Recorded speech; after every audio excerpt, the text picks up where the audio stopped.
to Taidong used to be cane, sugar cane, sugar cane, sugar cane. That's all it was. And people would go out and they would cut the cane. So, and now there's nothing here. And I realized that what I was seeing as an outside viewer of this place was this pristine, beautiful landscape, which is beautiful. It's mostly secondary forest land and grassy grassland with some agricultural fields, but not so many. I realized that it had a whole history of almost industrialization and deindustrialization like the rest of the island. And it really made me think about these traces, like how do we look for the traces of a landscape that's not only forgotten, but in which many people are abetting the forgetfulness because they want to promote it as something adorable and pristine. I see.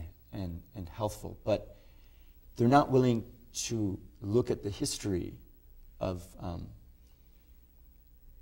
work and of dispossession that's kind of going on side by side with this.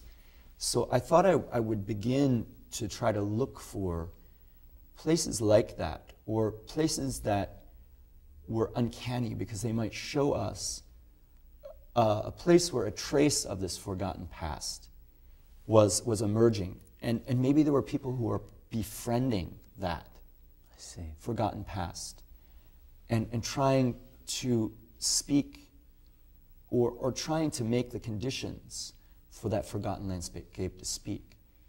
So that became my project. And it involves both kind of environmental history, sound recording, but a lot of work with musicians. But there is also, correct me if I'm wrong, an implicit critique of the tourist industry. Yes. In this project. Yes. Perhaps you can hypothesize on that. I'd be intrigued to see your take on this. Right, and so because there are two languages. There is the language of the visitor.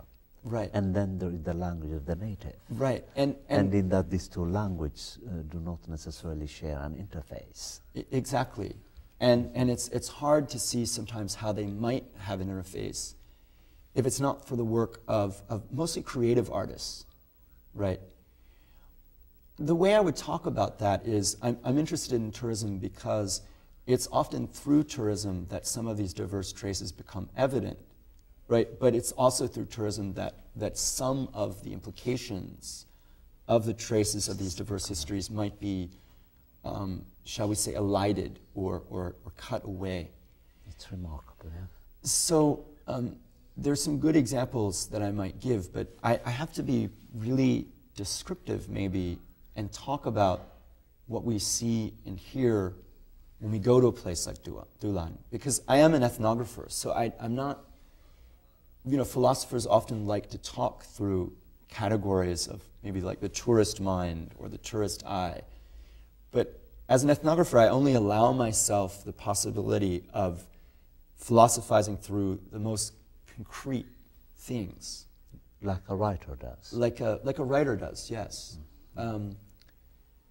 So what I might say about that is if we take Edolan or Dulan, for example, the first thing that a visitor notices is the ocean. Just the sheer presence of the ocean constantly in one's consciousness.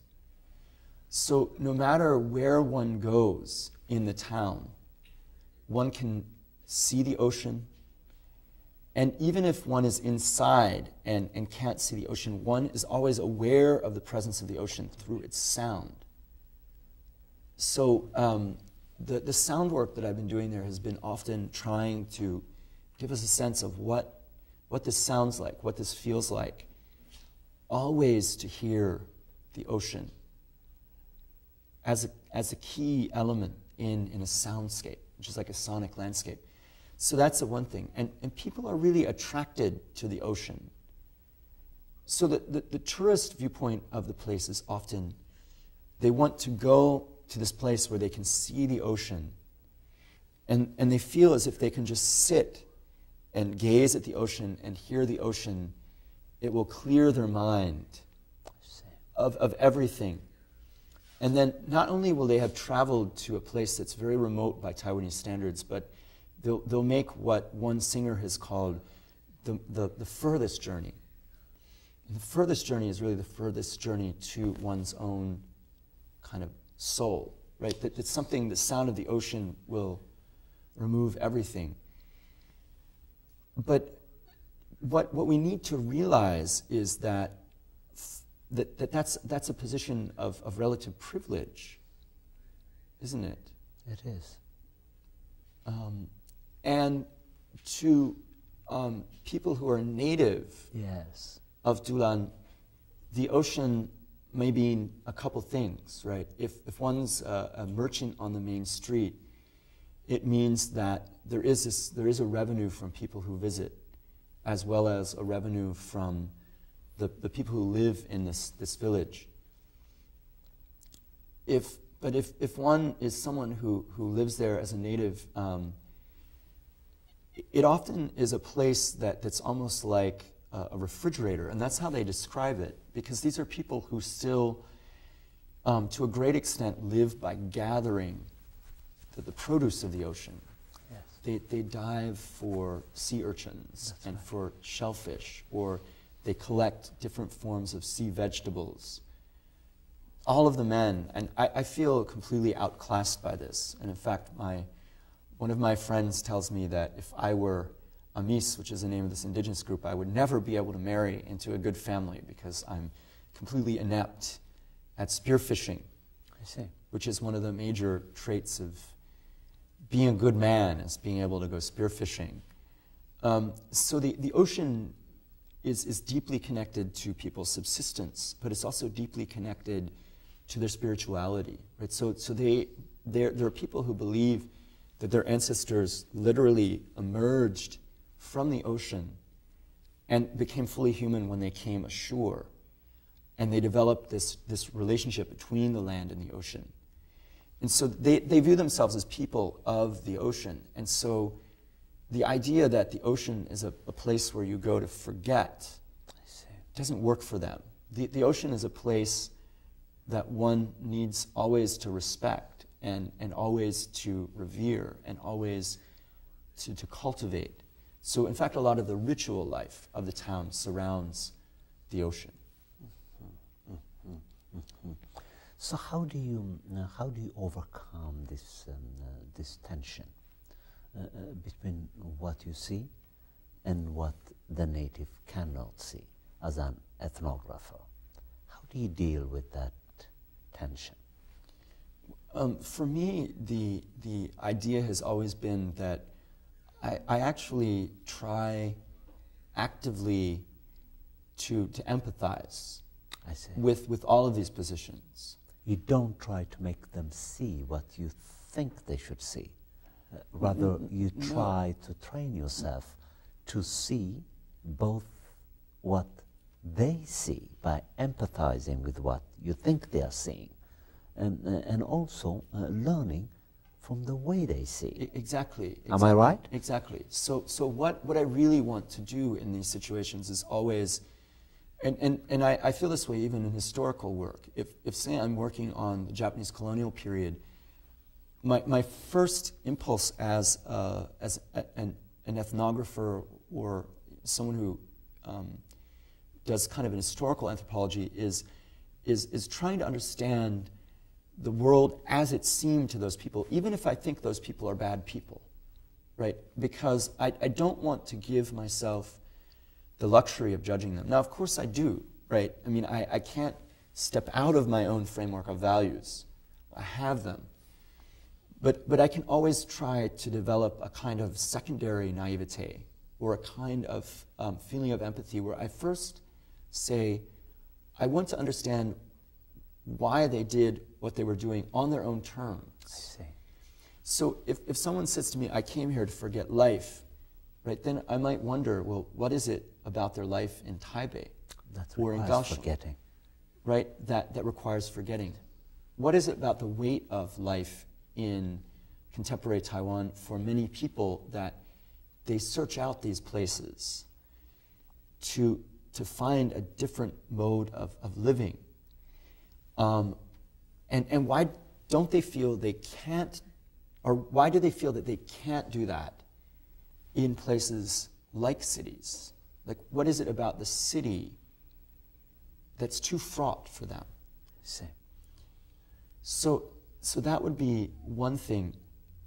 I think that the most meaningful conversation that actually can happen to cross this breach is not what I can do as an ethnographer. I mean, certainly in the context of talking with an American audience, and getting an American audience to think about how there are similarities in the way we view and deal with space here, I can do this work. But I think the most meaningful work on Taiwan to breach this misunderstanding between an indigenous point of view and a tourist point of view is often what artists do, right? So what do native artists do in their practices? And in those things, I can find the beginning of a means for us simultaneously to hold both perspectives, right? So that the local population can begin to understand the people from Taipei as not rapacious land speculators. Of course, some of them are. But to understand some of what is going on with them, but then also for the tourist or the new immigrant population to understand what it is about the locals that the locals want to say about what the place means to them. This conversation, in a remarkable way, reminds me of a similar conversation, or rather experience, that I had in Beirut, I think in 1990. In Beirut, there is this unbelievable seascape called the Corniche, which is a long sea line by the ocean that Beirutis like to go to around sunset, to be seen like the flaneur, to be shown, to flirt, to encounter, and so on. I was one of them. And then, unlike the Beirutis, who are so accustomed to these vendors who are by the seascape, struggling to sell their goods, I decided, because I'm curious, and hardly an ethnographer, but a writer. In fact, one of my best pieces of creative writing is called Black Rose, which took place in a Lebanese setting, at the Corniche, as a matter of fact, in which I imagined a character, so on and so on. So I decided to engage one of the vendors in a conversation. The sunset at Corniche is one of the most wonderful things I would ever see for the rest of my life. Unbelievable. I used to go at a particular time to the Corniche to just see sunset. It's orange, it's huge. You feel as if it's right next to you. You feel like you can touch it. It took me to all kinds of horizons. And I didn't know who to share this with, this luminosity of experience. So I would engage a vendor. The first time, he decided not to be uncouth. He listened to me, just go and on about sunset. And then after he took it for about 10-15 minutes, he did two things. One, he said, "You forgot to buy something for me," by the way. That's fair. That's fair. And then secondly, exactly like that cab driver who reacted to you the way he did, the vendor told me, "Forget the sunset, forget the Corniche. Life is hell here." That was his response to my aesthetic exhilaration. For him, the civil war had just raged in Beirut. Numerous Beirutis are still glued to this experience in memory, in imagination. The city at